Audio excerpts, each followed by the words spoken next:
Hey there, it's Chris. I was just chatting with my friend Maya about how she's finally ready to upgrade her living room audio after years of scrolling through endless speaker options. She'd tried a couple of budget Bluetooth bars, but every movie night still felt flat, and she kept hearing that Atmos buzz. She wasn't sure if she should go all in on a full-featured system or keep it simple. Before she throws another $100 at something that might end up collecting dust, I thought I'd break down the Klipsch the 7.5 Dolby Atmos speakers and see if they actually fit her, and maybe your everyday needs. Link is in the description if you want to check the product details on Amazon. First off, the biggest thing that trips people up when they look at powered speakers like these is the promise of a plug-and-play experience versus the reality of fitting them into an existing setup. Klipsch markets the 7.5 as your setup already set up, which basically means they've built the amp, the DSP, and the connectivity straight into the cabinet.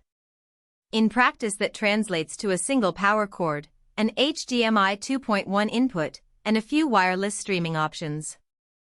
If you're like Maya, someone who watches Netflix on a smart TV, streams high-resolution music from Tidal, and occasionally plugs a game console into the HDMI port, those built-in options could save you a lot of cable juggling.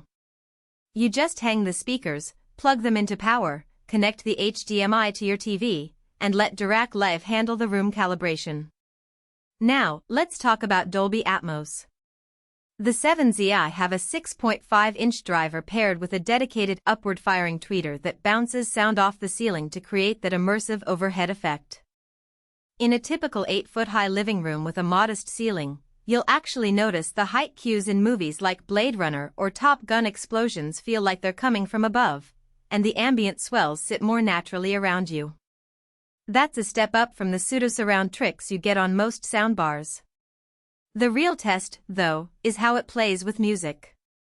Because the speakers also support higher wireless streaming, you can send a 24-bit/96 kHz FLAC file from your phone or computer straight to the speakers without any extra DAC.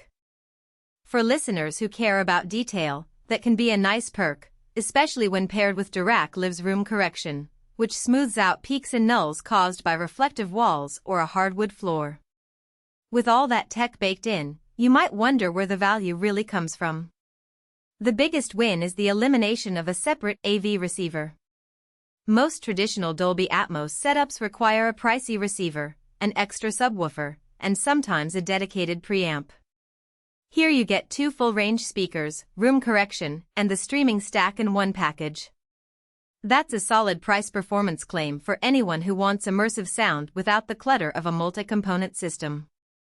Who should buy the 7.5?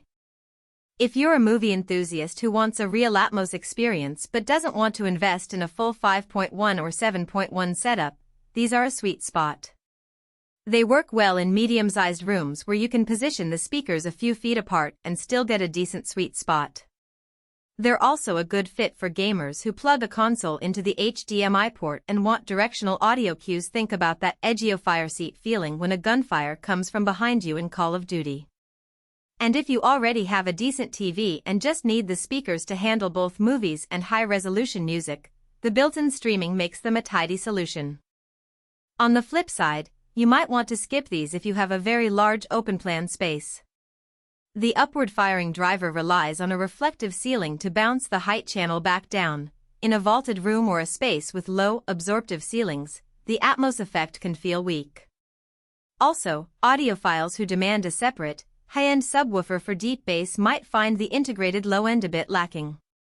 The 7.5 do have a respectable low-frequency response for a 6.5-inch driver, but they won't shake the floor the way a dedicated 10-inch sub would. If you already own a high-quality AV receiver and a sub, you might be better off adding a true surround package rather than these all-in-one speakers. Let's dig into some practical strengths.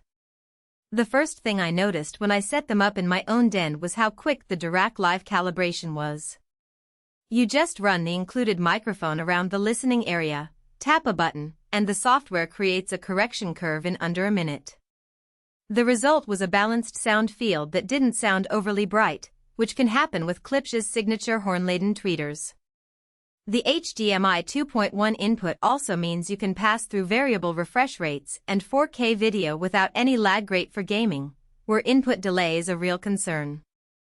And the wireless higher streaming is genuinely convenient. You can pair your phone via Bluetooth or use Wi-Fi for a more stable connection, and the speakers support common codecs like aptX and AAC, so you won't be stuck with a low-quality Bluetooth.